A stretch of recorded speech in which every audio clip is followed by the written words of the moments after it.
Everyone, welcome back to my channel. इसमें हम class 7th history पढ़ रहे हैं। तो क्लास 7th हिस्ट्री क्या है, हम थर्ड चैप्टर में। थर्ड चैप्टर को हमने 2 ग्रुप्स में डिवाइडेड किया था। फर्स्ट जो पार्ट था उसमें हमने इंट्रोडक्शन देखा था कि जो हमारा चैप्टर है वो कैसे स्टार्ट होगा, कैसे दिल्ली का जो सल्तनत है वो शुरू होगा, कैसे एक्सपेंशन होगा, इन सब के बारे में देखा था।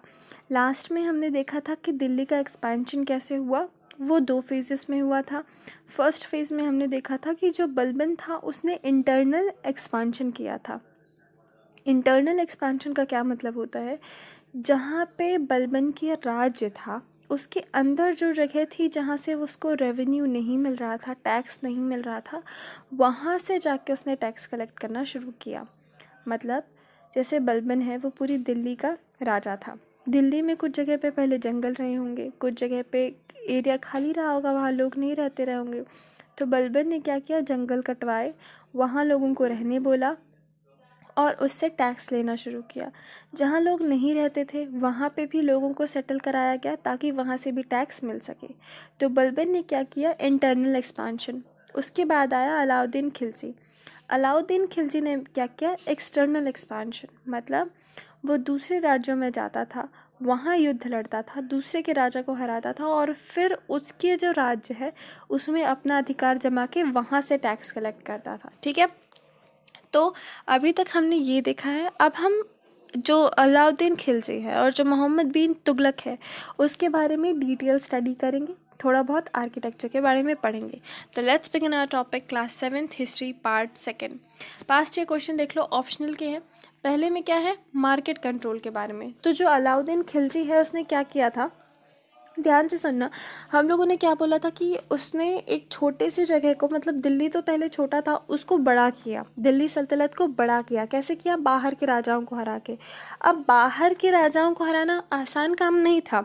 क्यों आसान नहीं था, क्योंकि उसके लिए बहुत बड़ी आर्मी चाहिए। अब छोटे से राज्य का राजा बहुत बड़ी आर्मी अगर पाल रहा है तो उसको बहुत सारी सैलरी चाहिए। बहुत सारी सैलरी के उसके लिए उसको बहुत सारा रेवेन्यू चाहिए, बहुत सारा क्या चाहिए, टैक्स चाहिए, ताकि वो बहुत सारी सैलरी दे सके। तो अलाउद्दीन खिलजी ने बहुत सारे अलग अलग टैक्स लगाए थे। उसमें से एक पॉइंट था मार्केट को कंट्रोल करने का, उसके बारे में पढ़ेंगे। दूसरा है डेवलपमेंट ऑफ आर्किटेक्चर। तो थोड़ा बहुत आप देखना कि उसकी बिल्डिंग जो बनी थी, जैसे महल बनाए गए थे या जैसे मस्जिद बनाए गए थे, उसके बारे में बात करेंगे। स्पेशली मस्जिद के बारे में हम इस चैप्टर में बात करेंगे। ये theories of kingship of sultans of Delhi. तो देखो, दिल्ली में अलग अलग सुल्तान आए, ठीक है। ऐसा नहीं है कि एक राजा था और उसी की डायनेस्टी चलती गई, ऐसा नहीं था, अलग अलग सुल्तान आए। दूसरी बात क्या है, अलग अलग सुल्तान के टाइम पे अलग अलग रूल हुए। कुछ ऐसा था कि जो रूल पहले से चल रहे थे वो चल रहे थे, पर कुछ अलग रूल हुए। तभी तो खिलजी के टाइम पे बहुत एक्सपांशन हुआ। अलाउद्दीन खिलजी उन्होंने बहुत बड़ा एक्सपांशन किया। तुगलक, जो मोहम्मद बिन तुगलक है वो थोड़े वीक हो गए, उन्होंने कुछ गलतियाँ की होंगी, कुछ कुछ हुआ होगा, ठीक है। फिर एकता सिस्टम के बारे में बात की गई है। एकता सिस्टम एक काइंड ऑफ सिस्टम है, उसके बारे में हम पढ़ेंगे। फिर ये 2015 का क्वेश्चन है, इसमें बात की गई है रेवेन्यू और जुडिशियल एडमिनिस्ट्रेशन की। मतलब जो लैंड रेवेन्यू हुआ करता था, अलाउद्दीन खिलजी ने ही लैंड रेवेन्यू की स्टार्टिंग की थी। मतलब लैंड रेवेन्यू तो बहुत टाइम से चल रहा था वैसे तो। आपने अगर एंशियंट जो अपन ने पढ़ी थी, एंशियंट इंडिया, उसमें भी हम लोगों ने देखा था कि जो लैंड रेवेन्यू है वो सबसे मेजर पार्ट हुआ करता था टैक्स का। पर अलाउद्दीन खिलजी के टाइम पे वो थोड़ा सा चेंज हो गया था, तो उसके बारे में देखेंगे। फिर 2016 में इकोनॉमिक मेजर्स इंट्रोड्यूस्ड बाय सुल्तान। ये क्वेश्चन थोड़ा ध्यान से पढ़ना, थोड़ा मिस्टेक हो गया है टाइपिंग में। इसमें क्या है कि जो सुल्तान हैं उन्होंने अलग अलग टैक्स लाए थे, ठीक है। अलग अलग तरीके से टैक्स वो डालते थे, अलग अलग काम करते थे। तो क्या वो जितने भी टैक्सेशंस थे या जितने भी तरीके के रूल्स सुल्तान लाता था, वो क्या जो पब्लिक है उसकी बेनिफिट में रही या नहीं। अब देखो, ये क्वेश्चन ऐसा है जिसका डायरेक्ट आंसर आपको कहीं से नहीं मिलेगा, पर हाँ आपको पता चलेगा कि सुल्तान ने ये टैक्स दिया था, ये टैक्स लिया था, ये टैक्स लिया था। तो आपको एक इनडायरेक्ट थिंकिंग जनरेट करनी पड़ेगी कि अगर सुल्तान ऐसे ऐसे काम कर रहा है तो वो बेनिफिशियल होगा कि नहीं होगा, ठीक है। फिर थर्ड क्वेश्चन ये था, मोहम्मद बिन तुगलक ने कुछ कुछ एक्सपेरिमेंट किए थे अपने राज्य में। मतलब देखो, बहुत टाइम से दिल्ली कैपिटल बना हुआ था, बहुत टाइम से चीज़ें एक जैसी चल रही थी। मोहम्मद बिन तुगलक ने कुछ कुछ चेंजेस किए थे, तो उन चेंजेस के बारे में आपसे पूछ रहा है।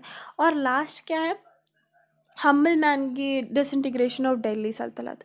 इसमें क्या है, जो मोहम्मद बिन तुगलक है, इवन अलाउद्दीन खिलजी ने क्या किया था कि कुछ लोग जो लोअर कास्ट के थे उनको हायर ऑफिशियल्स बना दिया था। क्यों? ताकि इक्वालिटी आ जाए, ठीक है, कोई ऊंच नीच वाला जो चीज़ है वो ना रहे। पर इससे क्या हुआ, यूनिटी की जगह डिसइंटीग्रिटी हो गई, मतलब इससे लोग और अलग अलग हो गए। तो इसके बारे में आपसे पूछा गया है। तो ये आपके पास्ट क्वेश्चन है, इनको ध्यान रखिएगा। अब पहले मस्जिद के बारे में पढ़ते हैं, ठीक है। तो मस्जिद एक ऐसी चीज़ है, एक ऐसी प्लेस है जहाँ पे जो मुस्लिम लोग हैं वो लोग क्या करते हैं, प्रेयर्स करते हैं, ठीक है। जामा मस्जिद के बारे में इसमें लिखा हुआ है, यहाँ लोग क्या करते हैं, नमाज़ पढ़ते हैं, ठीक है। क्या करते हैं, नमाज़ पढ़ते हैं टुगेदर। उनमें से एक इंसान होता है जो बहुत लर्नड मेल होता है, उसको लीडर माना जाता है, इमाम कहा जाता है। मतलब एक बहुत जो सबसे ज़्यादा जिसके पास बुद्धि होगी, जो सबसे ज़्यादा एडुकेटेड होगा, उसको, और वो मेल होना चाहिए, फीमेल नहीं, मेल होना चाहिए, उसको इमाम बना दिया जाएगा, ठीक है। जो इमाम होता है वो खुतबा पढ़ के भी सुनाया करता था फ्राइडे प्रेयर्स में। वो जुम्मा कहते हैं ना, जो जुम्मे का दिन होता है, उस दिन वो खुतबा पढ़ के भी सुनाया करता था लोगों को, ठीक है। और जो ये एक चीज़ है, ये याद रखना कि जितने भी मस्जिद हुआ करते हैं इंडिया में, मतलब जितने भी मस्जिद होते हैं इंडिया में, उनका जो फेस है ना वो वेस्ट साइड है। क्यों? क्योंकि सऊदी अरेबिया भारत के वेस्ट में आता है। और जो ये मुस्लिम कम्युनिटी का स्टार्टिंग हुआ था, जब हम लोगों ने पढ़ा था कि मुस्लिम कम्युनिटी की स्टार्टिंग हुई है, वो कहाँ हुई है, सऊदी अरेबिया में। तो लोग उस साइड मुंह करके क्या करते हैं, प्रार्थना करते हैं, ठीक है। तो मस्जिदों का फेस किस साइड है, वेस्ट साइड है। और एक चीज़ ये है कि उस टाइम पे जितने भी किंग थे, ठीक है, उन लोगों के बारे, उनको क्या लगता था कि जो हम हैं वो मुस्लिम के प्रोटेक्टर हैं, इस्लाम के प्रोटेक्टर हैं। क्यों? क्योंकि जो मुस्लिम्स होते हैं, मतलब जो खलीफा होते हैं, वो प्रोटेक्टर माने जाते थे। अब अगर जो दिल्ली है वहाँ के सुल्तान हैं, तो सुल्तान का काम क्या होगा कि वो उस कम्युनिटी को, मुस्लिम कम्युनिटी को प्रोटेक्ट करें। बात ये भी थी कि मुस्लिम कम्युनिटी बहुत ज़्यादा डिसइंटीग्रेटेड थी, बहुत ज़्यादा डिवाइडेड थी। क्यों डिवाइडेड थी? आपने सुना होगा सिया मुस्लिम, सुन्नी मुस्लिम, है ना। तो एक अली को मानते हैं, एक खलीफा को मानते हैं। तो क्या है, थोड़ा डिविजन हुआ करते थे मुस्लिम में। उनको एक यूनिटी देने के लिए, एक कंबाइन यूनिटी देने के लिए, ये उनकी कम्युनिटी बनाने के लिए भी मस्जिदों का बनाना बहुत ज़्यादा ज़रूरी था। तो ये जो सुल्तान हुआ करते थे, ये मुस्लिम्स को एक कम्युनिटी की तरह आइडेंटिफाई करना चाहते थे। वो चाहते थे कि जो लोग हैं वो अपने आप को सिया या सुन्नी या अली के जो मानने वाले हैं या खलीफा के मानने वाले हैं ऐसे ना देखें, सब एक एक दूसरे को कैसे देखें कि हम सब क्या हैं, मुस्लिम्स हैं। फिर ये आपको सिमिलैरिटी देखने बोला है, तो आप थोड़े ये जितने भी आपने वेस्ट साइड देखा कि सबका फेस एक जैसा होता है, उसके बारे में आप थोड़ा ध्यान दीजिएगा। अब आता है administration of Khilji and Tughlaq. ये दो राजा हैं, दोनों के बारे में बात करना बहुत इंपॉर्टेंट है। क्यों? क्योंकि अलाउद्दीन खिलजी के टाइम पे जो अपना एडमिनिस्ट्रेशन था दिल्ली का, वो एकदम पीक में था, ठीक है। और बहुत रेवेन्यू भी इसने अलग अलग तरीके से कलेक्ट किया। इसने एक्चुअली बहुत सारी चीज़ों का ऑल्टरनेटिव निकाला, मतलब जो चीज़ें पहले के तरीके से हो रही थी उनको बहुत परिवर्तन किया। अगर आपको याद होगा तो एक बहुत बड़े, मतलब लेखक है, या लेखक नहीं, नीतिकारक थे, जिनका नाम था चाणक्य। उन्होंने अर्थशास्त्र में लिखा था कि जो रेवेन्यू है वो एक जैसा नहीं होना चाहिए। Revenue must come from the different sources, ताकि वो किसी एक चीज़ पर डिपेंडेंट ना हो। मतलब ऐसा नहीं है कि सिर्फ ट्रेड से रेवेन्यू लो या सिर्फ लैंड से रेवेन्यू लो, हमको अलग अलग चीज़ों से रेवेन्यू लेना चाहिए। क्यों रेवेन्यू अलग अलग चीज़ों से लेना चाहिए? क्योंकि अगर हम सिर्फ एक चीज़ से रेवेन्यू लेते रहेंगे, और मान लो ट्रेड से हम रेवेन्यू ले रहे हैं, और ट्रेड को बहुत बड़ा नुकसान हो गया 4 साल तक, ठीक है, तो 4 साल तक तुम्हारे पास रेवेन्यू का कोई वो ही नहीं रहेगा, कोई सोर्सेस नहीं रहेगा। तो अगर सोर्स नहीं रहेगा तो आर्मी एकदम डल पड़ जाएगी, ठीक है। तो यही काम अलाउद्दीन खिलजी ने किया था। अलाउद्दीन खिलजी ने एक तो बहुत अलग अलग तरीके से रेवेन्यू लिया, ऊपर से बहुत अलग अलग तरीके लाए ताकि उसके रेवेन्यू चोरी ना हो, भ्रष्टाचार नहीं होना चाहिए उसके यहाँ, ठीक है। ये चीज़ थी। अब इसमें एक चीज़ बहुत इम्पोर्टेंट लिखी गई है, वो है बंदगाह के बारे में। बंदगाह क्या होते थे? बंदगाह is a Persian word for slave. जो नौकर गुलाम, जिनको आप गुलाम कहते हो, नौकर नहीं, जो गुलाम होते थे उनको पर्शियन लैंग्वेज में बंदगाह कहा जाता था। हमको कहाँ से ये पता चला होगा? हमने तारीख पढ़ी है। तारीख कौन सी भाषा में लिखी जाती थी? पर्शियन भाषा में लिखी जाती थी। तो बंदगाह जो शब्द है वो उसमें यूज़ हुआ होगा।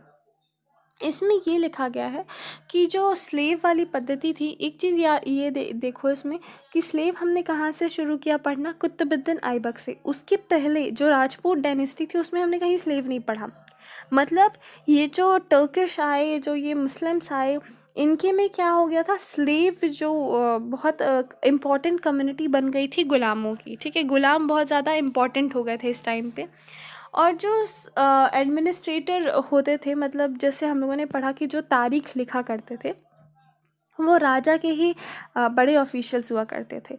तो ये जो एडमिनिस्ट्रेशन के लिए राजा की हेल्प करते थे, ये लोग किंग को क्या एडवाइस भी दिया करते थे कि आप ऐसा कीजिए। जैसे हम लोगों ने पिछली बार पढ़ा था कि किंग को जस्टिस पे एडवाइस दी गई थी कि जस्टिस देना क्यों इम्पॉर्टेंट है, पूरा साइकिल ऑफ जस्टिस पढ़ा था।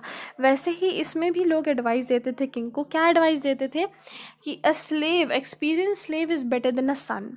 ठीक है, अब ये सोचो कि ऐसा क्यों कहा गया है। वो कहते थे कि जो स्लेव है, जिसको बुलाया गया है या किसी तरह भी स्लेव आपको मिला है, उसको बहुत अच्छे से देखभाल करो। ठीक है, पूरी लाइफ उसको क्या चाहिए सब उसको ध्यान दो। ठीक है, ये बहुत किस्मत की बात होती है कि आपको एक एक्सपीरियंस स्लेव मिला है। Wise man have said that a worthy and experience slave is better than a son. अभी क्वेश्चन आता है कि slave, why do you think that slave is a better than son? कहते हैं कि जो स्लेव है उसकी तुम पूरी जिम्मेदारी रखो। ठीक है, उसका पूरा ख्याल रखो कि उसको क्या चाहिए क्या नहीं चाहिए, उसको कोई मारे पीटे ना, उससे कोई ऐसा काम ना करवाए जो उसको अच्छा ना लगे। ठीक है, स्लेव को बहुत अच्छे से रखो। और स्लेव की जो पोजीशनिंग है वो बच्चे से ज़्यादा ऊपर रखी गई है। क्यों? क्या होता था उस टाइम पे, जितने भी ये किंग के जो बेटे हुआ करते थे, जो सुल्तान के बेटे हुआ करते थे, उनको बहुत जल्दी होती थी कि वो सुल्तान बन जाएं। और उनको ये भी पता होता था कि अगर किंग की डेथ होगी तो उनके बेटों में से ही कोई सुल्तान बनेगा। इसलिए जो उनके बेटे होते थे वो चाहते रहते थे कि उनके पिता की डेथ कब हो। वेयर एज जो स्लेव होता था उसको सुल्तान बनना ही नहीं था, वो तो कभी सुल्तान नहीं बनता। तो वो अपने जो मास्टर होता था, जो सुल्तान होता था, उसकी तरफ पूरा लॉयल होता था। ठीक है, एकदम पूरा ही लॉयल होता था। क्यों पूरा लॉयल होता था?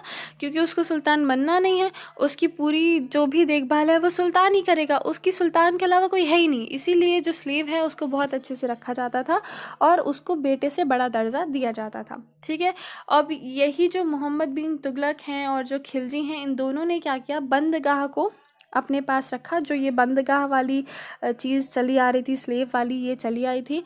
दूसरी चीज़ क्या हुआ? जो हम्बल पीपल है, हम्बल पीपल का मतलब क्या होता है? Those people who are born at the lower section of society, उनको भी हाई पोजीशनिंग दी गई।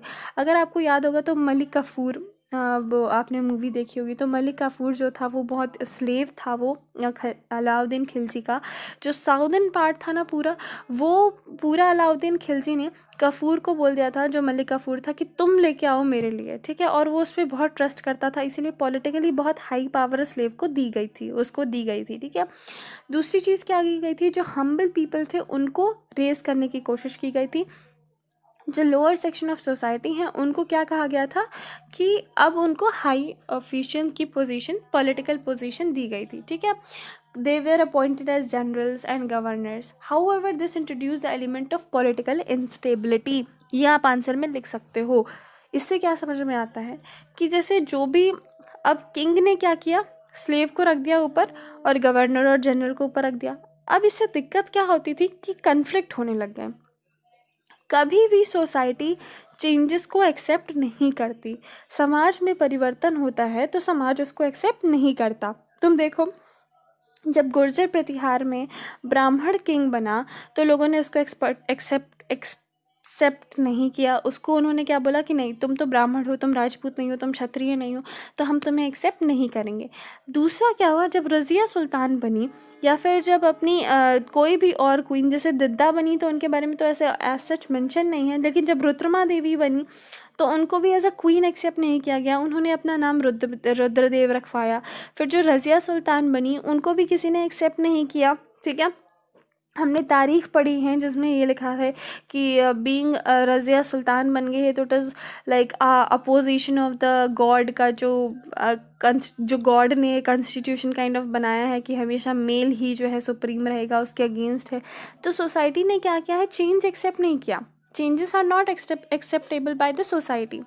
तो जब ये चीज़ हुई, जब लोअर सेक्शन हायर में आए, हायर पोजीशनिंग में आए, तो जो higher section of the society था उनको ये चीज़ खली नहीं। तो वो क्या हो गया, थोड़ी पॉलिटिकल इंस्टेबिलिटी आ गई।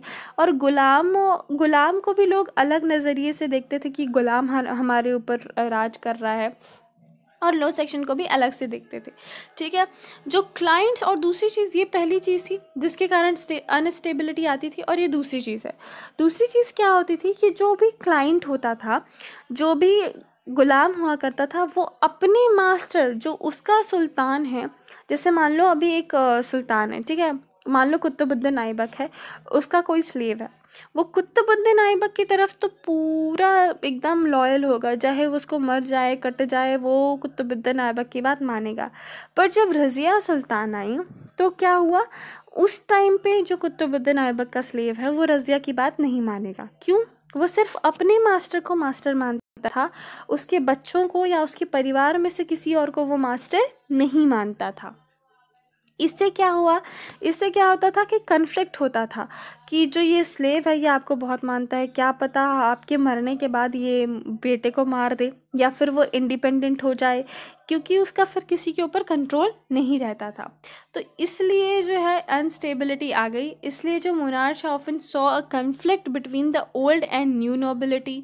ठीक है, और जो ये हम्बल पीपल्स को हाई सोसाइटी में लाया गया था, लो एंड बेस बॉर्न को हाई ऑफिशियल बनाया गया था, इससे जो दिल्ली के एलाइट लोग हैं, मतलब जो एकदम हाई क्लास वाले लोग थे, उनको भी अच्छा नहीं लगता था, उनके बीच में भी कन्फ्लिक्ट आ गया था।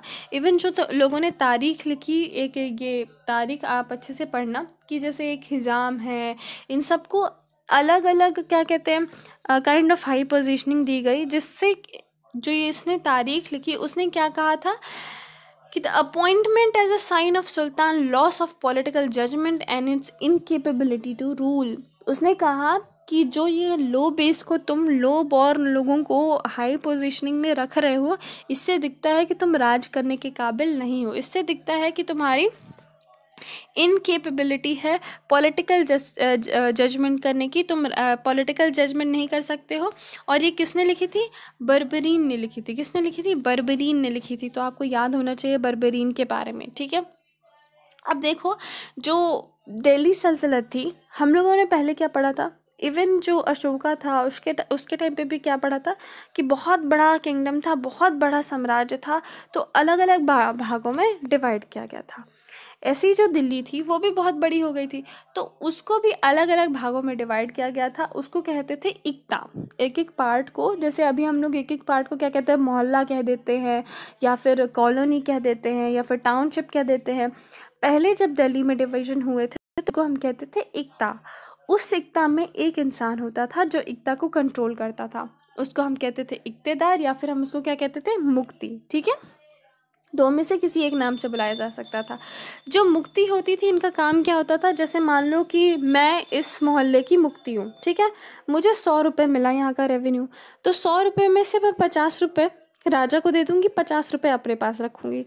उस 50 रुपये का मुझे यूटिलाइजेशन करना है, खुद को सैलरी भी देनी है और एक मिलिट्री भी बनानी है जिसको भी सैलरी देनी है। ठीक है, तो ये मुक्तियों का काम हुआ करता था, और ऐसे ये रूल किया करते थे। ठीक है, असाइनमेंट, ये जितनी रेवेन्यू है वो सैलरी के रूप में ले लेते थे। They also paid their soldiers from this revenue, जो रेवेन्यू मिलता था। ठीक है, जो मुक्ति का कंट्रोल है दैट वाज वेरी इफेक्टिव। क्यों? दो तरीके की मुक्तियाँ हुआ करती थी। एक हुआ करती थी जो इनहेरिटेड थी और एक थी नॉन इनहेरिटेड। मतलब अलग अलग राज्यों में जैसे 2 इक्ता हैं, तो ऐसा होता था कि एक इक्ते में जो इक्तेदार का बेटा है वही इक्तेदार बन जाता था, दूसरे में क्या होता था, किसी को भी इक्तेदार बना दिया जाता था। अब जिसमें इनहेरिटेंस होता था उसमें एक फैमिली बहुत स्ट्रांग हो जाती थी और वो इंडिपेंडेंट होने की कोशिश किया करती थी। ठीक है, और दूसरा जहाँ पे इनहेरिटेंस नहीं था वहाँ क्या होता था, वहाँ पे राजा का कंट्रोल बना रहता था। ठीक है, ये चीज़ समझ में आती है।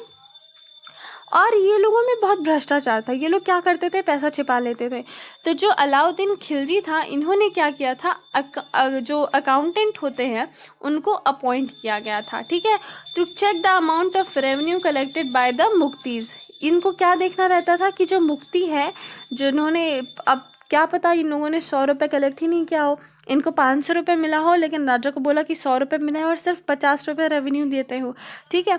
तो ये ना हो, इसलिए अकाउंटेंट को किसने इस्टेब्लिश किया था, अलाउद्दीन खिलजी ने।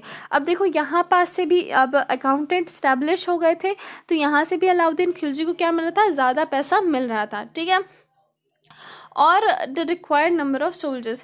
Care was taken that the Mukti collected only the taxes prescribed by the state and that he kept the required number of soldiers. इसमें ये भी था कि तुम एक मिलिट्री में एक पर्टिकुलर, जैसे 10 आदमी है, ऐसा नहीं है कि 5 आदमी ही रखे हैं तुमने, ठीक है। और दूसरी चीज़ ये थी कि जिन जिन चीज़ों में टैक्स लगा है उन्हीं चीज़ों में टैक्स ले रहा है कि नहीं, ऐसा नहीं है कि अलग से वो टैक्स ले सकता था, ठीक है। अब जो सिटीज़ हैं, लैंड है, इन सब को जो कंट्रोल करने के लिए थे, जो सामंत थे, इन सब से भी क्या लेने लग गए थे लोग, लैंडलॉर्ड की एक्सेप्टेशंस किंग को माननी पड़ती थी और इनसे भी रेवेन्यू लेने लग गए थे। पहले क्या होता था, जो लोकल लोग हुआ करते थे गांव के, उनसे रेवेन्यू नहीं लिया जाता था, ठीक है। और जो मुक्ति हुआ करते थे उनसे भी रेवेन्यू नहीं लिया जाता था। पर अब अंडर अलाउद्दीन खिलजी के टाइम पे क्या हो गया था, रेवेन्यू लेने लग गए थे और ये जो क्राफ्टमैन होते थे इन सबको भी रेवेन्यू देना पड़ता था, ठीक है। दे वर ऑल्सो फोर्स्ड टू पे टैक्सेस। एक चीज़ और थी, सुल्तान ने क्या किया था कि जो मार्केट कॉस्ट है उसको कंट्रोल करके रखा था। क्यों? वो बोलता था कि जैसे चना है तो वो 20 रुपये में ही बिकेगा, उससे ज़्यादा प्राइस में नहीं बिकेगा। जैसे अभी MRP का सिस्टम आया है, ठीक है। आप ये चीज़ ध्यान रखना कि कंपेयर करके स्टडी करना बहुत इंपॉर्टेंट है, क्योंकि क्वेश्चन आ सकता है कि what do you think that the sultan policies, जो सुल्तान ने पॉलिसी शुरू की थी वो अभी भी आपको देखने मिल सकती हैं। तो ये चीज़ें आपको अभी भी देखने मिलती हैं, इसलिए ये चीज़ें याद रखना कि जो MRP वाला टाइम था वो सुल्तान खिलजी ने स्टार्ट किया था। उसने मार्केट में बोला था कि एक मिनिमम अमाउंट जो है उसमें सामान होना चाहिए। क्यों? क्योंकि अलाउद्दीन खिलजी को पता था कि अगर सामान एक जैसा रहेगा, मतलब 20 रुपये में ही मिलेगा, तो जो सोल्जर है या जो भी खरीदने जाएगा वो इजीली खरीदेगा।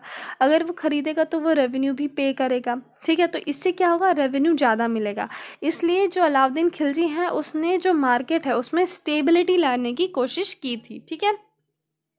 एक चीज़ और हुई थी, जो सुल्तान है वो 3 तरीके का टैक्स मेनली लगाता था।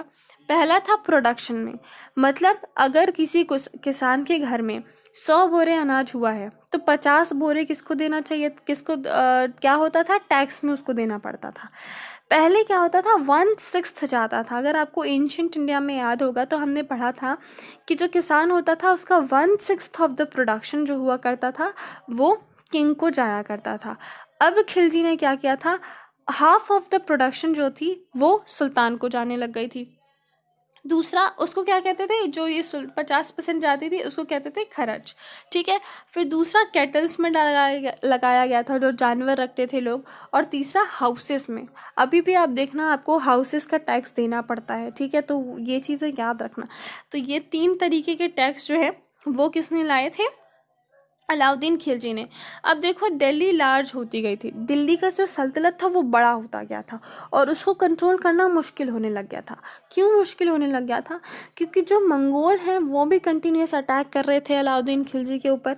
अलाउद्दीन खिलजी के ऊपर खुद भी बहुत प्रेशर था, क्योंकि जो जगह थी जैसे बंगाल हो गया, ठीक है, ये सब क्या कर रहे थे, आउट ऑफ द कंट्रोल जाने की कोशिश कर रहे थे। ये लोग कंट्रोल से बाहर जा रहे थे और धीरे धीरे ये इंडिपेंडेंट होते जा रहे थे, ठीक है। फॉरेस्ट एरिया ये सब क्या हो गया था, इंडिपेंडेंट हो गया था। Local craftsmen establish their own region, ठीक है। Sometimes ruler like Alauddin Khilji and Mohammad bin Tughlaq could force their control in these area but only for the short duration. इससे क्या समझ में आता है, ये चीज़ आप पढ़ना, ये वो है तारीख जैसी है आपकी।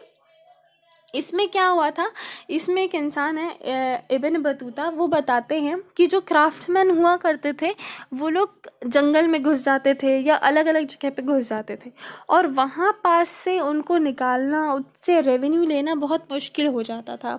क्यों? अब फिर एक सेना बनाई तुमने, फिर उसको वहाँ ले गए, वहाँ पे उनके ढूंढो कहाँ हैं वो लोग, कहाँ छिप के रह रहे हैं, फिर उसके बाद अंधेरे में, और जो लोग जहाँ रहते हैं उनको थोड़ी उन जगह की ज़्यादा नॉलेज हो जाती है ना।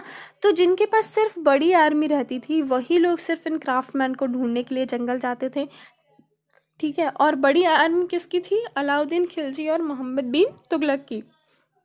तो सिर्फ यही लोग भेजते थे, और उसमें भी क्या होता था, वो थोड़े टाइम तक तो कंट्रोल कर पाते थे उस एरिया को, पर लार्जर पीरियड ऑफ टाइम के लिए कंट्रोल नहीं कर पाते थे। यही किसने लिखा है? Ibn Battuta.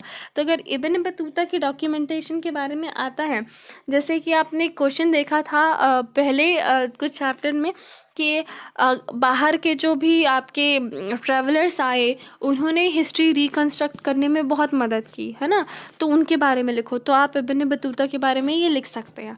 फिर उसके बाद मंगोलियंस का अटैक होने लगा। जंगिस खान जो है उसने नॉर्थ ईस्ट ऑफ ईरान पे किया था 1219 में। फिर वो दिल्ली सल्तनत में आने लगा। अब उसने कहा कि अब हम दिल्ली में भी आएंगे, ठीक है। फिर जो दिल्ली सल्तनत है उसके टाइम पे जो अलाउद्दीन खिलजी उनके टाइम पे बहुत ज़्यादा अटैक बढ़ने लग गया, ठीक है।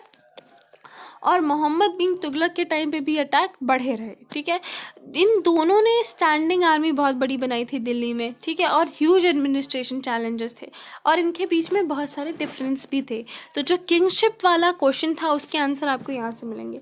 जो अलाउद्दीन खिलजी थे वो उनके टाइम पे दिल्ली को 2 बार अटैक किया गया, आप ईयर देख लेना।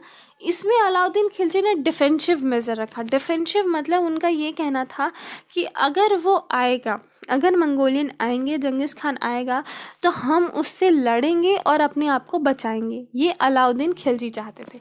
वेरेस इसने क्या किया, मोहम्मद बिन तुगलक ने, इन्होंने बोला कि नहीं, हम अटैक करेंगे, मतलब वो आएगा हमसे लड़ने, हम उसको लड़ा के हरा देंगे और उसकी जगह पे भी क्या करेंगे, रूल करने लगेंगे। उन्होंने ये सोचा, ठीक है। इसने बहुत बड़ी रेज्ड आर्मी बनाई, स्टैंडिंग आर्मी का क्या मतलब होता है? ऐसी आर्मी जो 365 दिन आपके लिए खड़ी रहेगी, जिसको आप सैलरी देंगे कैश में, ठीक है। दूसरी चीज़ क्या होती है, अलाउद्दीन खिलजी ने गैरिसन टाउन बनाया, मतलब किले बनाए गए जहाँ पे वो अपनी आर्मी को रख रहा था, ठीक है, ताकि जब भी ये मंगोलियंस का अटैक हो तो वो उस आर्मी के थ्रू लड़ सके। वेयर एज इन्होंने, जो मोहम्मद बिन तुगलक है, इन्होंने कोई गैरिसन टाउन बनाया नहीं। इन्होंने क्या किया, जो एग्जिस्टेड था, जो पहले से था, वहाँ पे ओल्ड सिटी में ही इन्होंने जो पूरे जो ओल्ड सिटी है वहीं पे क्या किया था, सोल्जर्स को रखा था। The soldiers had to feed this and was done through the production and collection of tax। जो टैक्स मिलता था लैंड से, उससे जो है आपके जो सोल्जर्स है वो खाना खाया करते थे। Tax was fix 50% in the peasant yield. जितना भी 50% जो भी किसान बोएगा उसका 50% ये लोग ले लेते थे, आधा खाना पूरा ले लेते थे, और उससे जो सोल्जर्स होते थे उनको दिया जाता था खाना। इसमें क्या किया गया था, इन्होंने, इसने कुछ कुछ जगह से, मतलब एकदम सिलेक्टिवली कुछ जगह पे बहुत ज़्यादा हाई टैक्स कर दिया था, और वहाँ के किसानों से ये टैक्स लिए करते थे, ठीक है। The soldiers had to paid.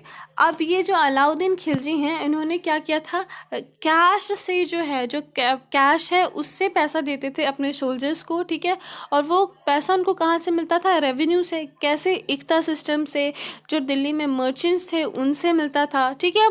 और बहुत सारी जगह से, प्राइजेस ऑफ गुड्स से, और जो प्राइजेस वेयर करे, फिर ये तो वो वाली चीज़ है जो अभी हमने आपको बताई कि एक MRP वाला सिस्टम लागू कर दिया था, ताकि जो सोल्जर है अगर वो लेने जाए तो उसको ज़्यादा महंगा ना पड़े। सोल्जर्स की बहुत देखभाल की जाती थी, क्योंकि ऑब्वियसली अगर हमारा सोल्जर मर जाएगा, भूखा मर जाएगा, ठंड से मर जाएगा, किसी तरह से मर जाएगा, तो हमारी आर्मी छोटी हो जाएगी, और मंगोल्स का अटैक हो ही रहा है तो हम हार जाएंगे। इनके में ये हुआ करता था, ठीक है। तो अलाउद्दीन खिलजी ने सब कुछ एकदम फिक्स कर दिया था कि जो सोल्जर है उनको कैश में देंगे। लेकिन जो मोहम्मद बिन तुगलक है उन्होंने भी कहा कि वो कैश में देंगे, पर ये प्राइजेस कंट्रोल नहीं कर पाए। इन्होंने ना टोकन सिस्टम ला दिया। टोकन सिस्टम क्या होता था ये हम बाद में देखेंगे, ठीक है। अलाउद्दीन खिलजी के टाइम पे जो एडमिनिस्ट्रेशन था वो बहुत ज़्यादा सक्सेसफुल था, ठीक है। इनको सब लोग प्रेज़ करते थे चीप प्राइजेस के लिए, इफ़ेक्टिव सप्लाईज़ के लिए मार्केट में, और ये जो मंगोलियन का इन्वेजन था उनको बहुत अच्छे से काइंड ऑफ वो कर पाए थे, इस्टेब्लिश कर पाए थे। लेकिन जो मोहम्मद बिन तुगलक है इनका एडमिनिस्ट्रेशन फेलियर हो गया था, ठीक है। इन्होंने बहुत सारी ऐसी चीज़ें की थी जो इनको नहीं करनी चाहिए थी, उसके कारण बहुत सारी जगह जो हैं वो फ्री भी हो गई थी। अब मोहम्मद बिन तुगलक ने 3 सबसे बड़ी मिस्टेक की थी। पहली मिस्टेक थी शिफ्टिंग पीपल टू दौलताबाद। इन्होंने सोचा कि दिल्ली में बैठ के रूल करना बहुत मुश्किल है, मैं क्या करता हूँ, जैसे दिल्ली इज़ समवेयर लाइक यहाँ आ जाती है, तो उन्होंने सोचा हम थोड़ा सेंटर में आ जाते हैं, इससे क्या होगा हम चारों तरफ कंट्रोल कर पाएंगे, जिससे बहुत नुकसान हुआ। ये पहले दिल्ली से यहाँ पीपल को लेके आए, वो लोग बेचारे मर रहे थे, परेशान हो रहे थे, फिर भी लेके आए, और फिर उसके बाद फिर दोबारा शिफ्ट करना पड़ा, तो इससे क्या हुआ, बहुत नुकसान हुआ लोगों का, करेंसी लॉस हुई। दूसरा है, जहाँ से अभी अलाउद्दीन खिलजी ने क्या किया था, हर जगह से 50% टैक्स ले रहा था वो प्रोडक्शन में। मोहम्मद बिन तुगलक ने क्या किया, सिर्फ कुछ एरिया से टैक्स ले रहा था, वहाँ पे सूखा पड़ गया बट फिर भी लोगों से वो टैक्स ले रहा था। इसीलिए जो मोहम्मद बिन तुगलक है उसको हिंदी में पगला राजा कहते हैं, तो याद रखना who is Pagla Raja and why he is called so, ठीक है। फिर थर्ड था टोकन का। टोकन में क्या होता था, सिल्वर कॉइन्स चल रहे थे, अब राजा के पास थोड़ी इकोनॉमी वीक हो गई तो उसने बोला कि काम करो, अब सिल्वर कॉइन की जगह कॉपर के कॉइन चलाओ। तो उन्होंने क्या किया, जैसे मान लो कोई एक चीज़ है वो सिल्वर की है, ठीक है, 1 पैसे सिल्वर में मिलती है, मतलब 1 कॉइन अगर तुम सिल्वर का दोगे तो उसमें से तुमको एक चीज़ मिल जाती है, ठीक है। अब वही चीज़ क्या हो गई, तुम एक अगर कॉइन दोगे कॉपर का तो 1 कॉपर के कॉइन की वैल्यू 1 सिल्वर के कॉइन के बराबर हो गई। उस टाइम पे चीज़ क्या होती थी कि लोगों के घर में भी कॉपर की बहुत ज़्यादा अधिक मात्रा थी, तो लोग घर में ही कॉइन बना लेते थे, ठीक है। पहली चीज़ ये हो जाती थी। दूसरी ये हो जाती थी कि अगर सिल्वर तो हाईली वैल्यूएबल है और कॉपर लो वैल्यू वाला है, तो भी दोनों को इक्वल कर दिया गया था। तो ये फेलियर्स थे। फिर उसके बाद ये चीज़ें आपको खुद पढ़नी है, ये आपको खुद पढ़ना चाहिए, ये आप पढ़ना, ठीक है। ये एनसीईआरटी में आउट ऑफ द वाले बॉक्स में दिया हुआ है। तो that's all for today. Love life, live life, अपना ख्याल रखना, टेक केयर, बाय बाय।